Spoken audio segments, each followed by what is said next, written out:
નમસ્કાર, સંદેશ ન્યૂઝમાં આપનું સ્વાગત છે। સુપરફાસ્ટ સમાચાર જોઈએ તે પહેલા એક મહત્વપૂર્ણ સમાચાર પ્રાપ્ત થઈ રહ્યા છે। બનાસકાંઠા જિલ્લામાં વિભાજન બાદ રોષ યથાવત છે। ધાનેરા અને કાંકરેજમાં રોષ યથાવત જોવા મળી રહ્યો છે।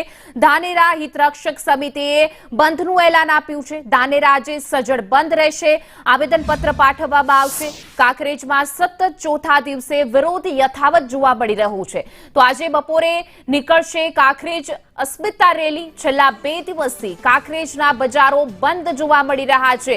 જે રીતે બનાસકાંઠાના 2 વિભાજન કરવામાં આવ્યા તેને લઈને વિરોધ જોવા મળી રહ્યો છે। વધુ વિગતો સાથે અમારા સંવાદદાતા ધવલ અમારી સાથે લાઈવ જોડાઈ ગયા છે। જે ધવલ, જે રીતે આ બનાસકાંઠાના 2 વિભાજન કરવામાં આવ્યા તો ક્યાંક વિરોધ જોવા મળી રહ્યો છે। ખાસ કરી ધાનેરા અને કાંકરેજમાં વિરોધ આજે ત્રીજા દિવસે પણ યથાવત છે। ત્યાંના સ્થાનિકો શું કહી રહ્યા છે, શું માંગ છે?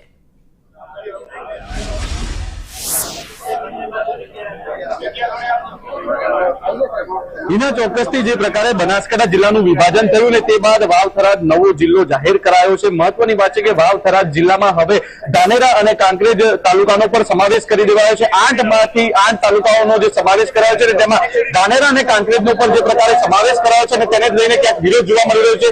આપ દ્રશ્યોમાં જોઈ રહ્યા છો, ધાનેરા આ જે બંધનું એલાન છે તે આપવામાં આવ્યું હતું। ધાનેરા હિતરક્ષક સમિતિ દ્વારા બંધનું એલાન આપવામાં આવ્યું હતું ને તે બાદ એક રેલી યોજાઈ હતી। આ રેલીમાં મોટી સંખ્યામાં ધાનેરા વિસ્તારના લોકો છે તે જોડાયા હતા અને તમામ લોકો અત્યારે ધાનેરા પ્રાંત કચેરી ખાતે પહોંચ્યા છે। ધાનેરા પ્રાંત અધિકારીને આવેદનપત્ર પાઠવવામાં આવી રહ્યું છે।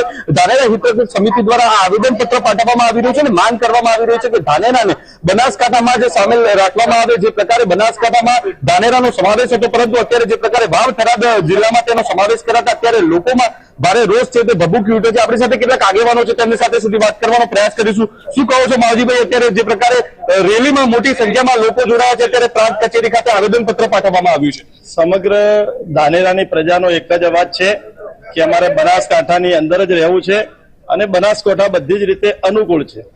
એ ભૌગોલિક રીતે ગણો, સહકારી ક્ષેત્રે ગણો કે બધી ક્ષેત્રે પાલનપુર સાથે જોડાયેલો તાલુકો છે અને વ્યવહારોમાં, સંબંધોમાં, વેપારીઓને અને ગાંધીનગર ખાતે આવવા જવામાં પણ બધાને સાનુકૂળ રહે એ પ્રકારની પરિસ્થિતિ છે। એટલા માટે સમગ્ર ધાનેરાના બધા જ લોકોનો એક જ વ્યૂ છે અને એના માટે આજે જડબે સલાક ધાનેરા બંધ પણ રહ્યું છે।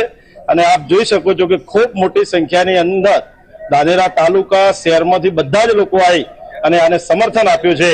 તો અમારા બધા જ લોકો વતી સરકારને વિનંતી છે કે સરકાર આ માટે કરીને સત્વરે નિર્ણય લે અને ધાનેરાને બનાસકાંઠાની અંદર રાખે, એ જ લોકોને માંગ। ચોક્કસથી કેટલાક અન્ય આગેવાનો પર જે શું કહો છો, છેલ્લા 3 દિવસથી જે દિવસથી જિલ્લાનું વિભાજન થયું તે દિવસથી જ વિરોધના બંટોળ શરૂ થયા છે। છેલ્લા 3 દિવસથી સતત વિરોધ નોંધાઈ રહ્યો છે। આજે બંધનું એલાન આપવામાં આવ્યું છે, હજુ પણ સરકાર માંગ નહીં સ્વીકારે તો આગામી શું રણનીતિ?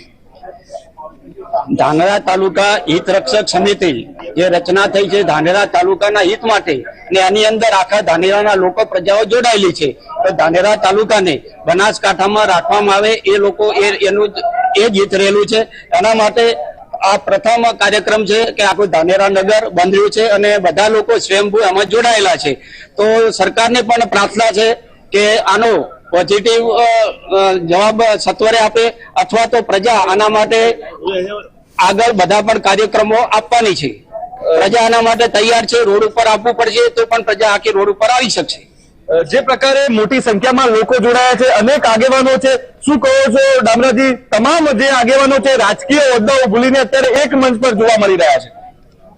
આ ધાનેરા તાલુકાને સરાસર અન્યાય છે એ દરેકને કઠે છે। કારણ કે અમારા ધાનેરા તાલુકાની ભૌગોલિક સ્થિતિ જોઈએ, સામાજિક ગઠબંધન જોઈએ, તાણાવાણા જોઈએ, સામાજિક સંસ્થાઓ જોઈએ, શૈક્ષણિક સંસ્થાઓ જોઈએ અને વર્ષો સાથેનો આઝાદી પછીનો અમારો નાતો એ પાલનપુર સાથે રહ્યો છે।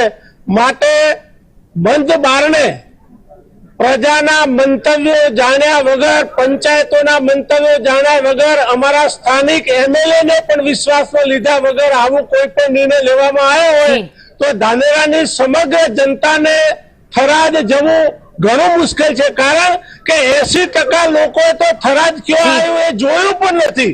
જી ચોક્કસથી હિના, જે પ્રકારે અત્યારે મોટી સંખ્યામાં આગેવાનો સહિતના લોકોએ પ્રાંત અધિકારીને આવેદનપત્ર પાઠવ્યું છે અને સરકાર વહેલી તકે તેમની માંગ સ્વીકારે તેવી માંગ કરી છે।